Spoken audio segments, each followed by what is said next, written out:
Coffee prices are reaching new highs in 2025, and it's not just your local cafe feeling the heat. Let's dive in to the factors brewing this storm.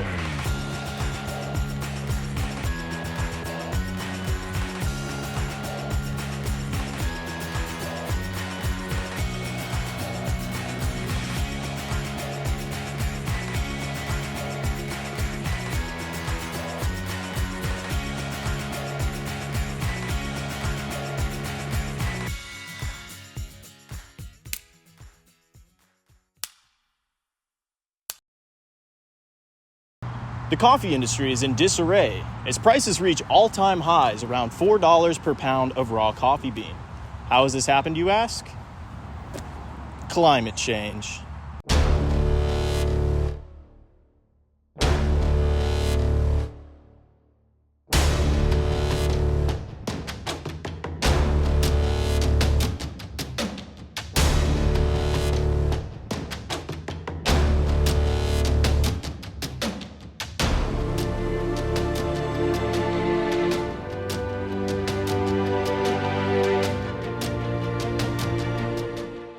Wow, sorry for bumming you out.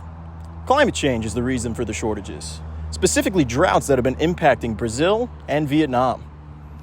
These droughts are leading to an expected 11.3% decline in the supply of coffee from Brazil and a whopping 39.5% decrease from Vietnam. Combined with an expanding global coffee market, this is causing prices to soar because the supply and demand lords require it. The raw price of coffee is called the C price, which is the benchmark price of coffee on the Intercontinental Exchange, otherwise known as ICE. No, not that one. The price is determined by global supply and demand dynamics in US cents per pound, with the price going from $2.04 a pound 1 year ago to $4.14 a pound as of this week due to the shortages. With all this being said, it's understandable why businesses are freaking out. Let us now talk to one of those businesses freaking out. And now it's like, oh great, kick me again while I'm already down and I'm already bleeding all over the place. And so it's like insult to injury. Our supply chain, we order raw coffee from ports, from places of import. We get from Charleston, South Carolina, and from Houston. And then it's got to get on a truck and come to us. So that's kind of our window of the supply chain that directly affects us. A little further afield would be the producers, the growers, the people at the mill, and the things that they do to prepare the coffee to get it ready for export into the States. COVID has had quite an effect and still continues to resonate in supply chain arenas, at least as far as coffee is concerned.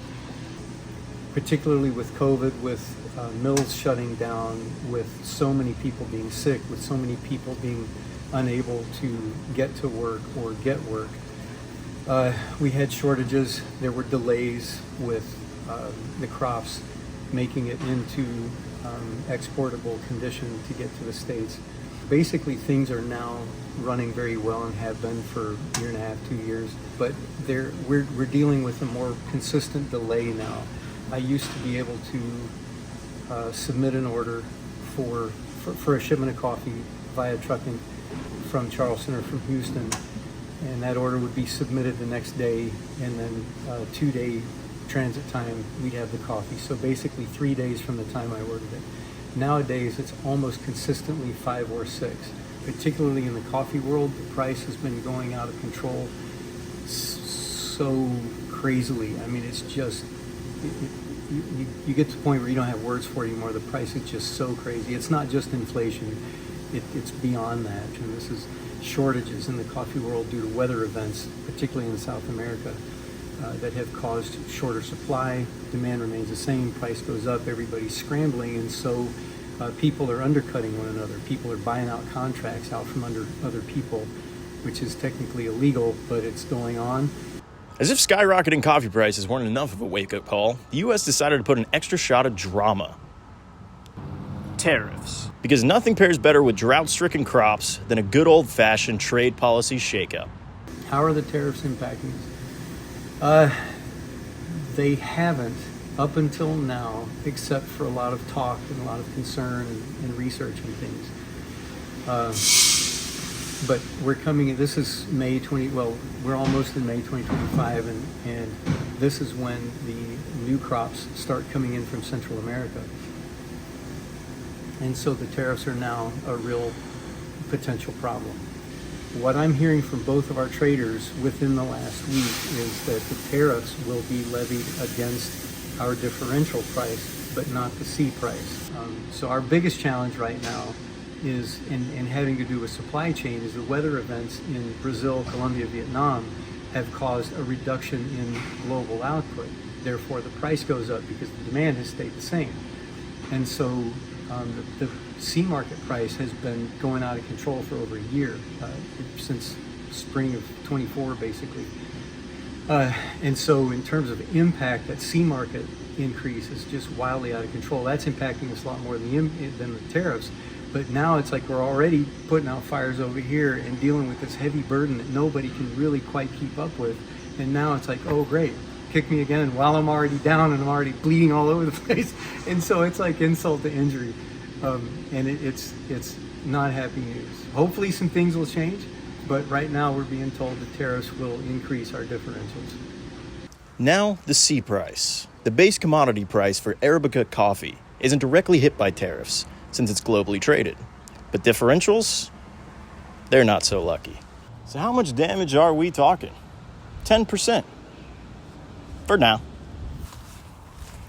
But wait, what even are differentials? Think of them as the coffee world's way of saying this bean is special. They're premiums added to the C price based on quality, origin, and vibes. So, if the C price is around $2 a pound and your beans have a plus 20-cent differential, you're looking at $2.20. Now toss in a 10% tariff on those differentials, and it creeps up to $2.22. Yeah, it's just 2 cents, but those pennies stack up when you're importing literal boatloads of beans. It's like adding oat milk to your morning brew.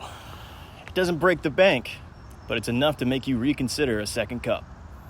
So, how do we fix this? You can't just grow coffee anywhere you'd like to. Arabica beans are picky. They like high altitudes, tropical climates, and absolutely zero drama. We do grow some beans in Hawaii and Puerto Rico, but combined they supply less than 0.01% of what Americans drink. That's like pouring a single shot of espresso into Lake Michigan and expecting the waters to rise. So, the coffee industry is quite literally roasting. Either the climate stabilizes, or production volume domestically increases with an agricultural workforce that doesn't exist yet. And if not, tariffs might be the least of our caffeinated concerns. With Average Job, I'm Ryan Seward.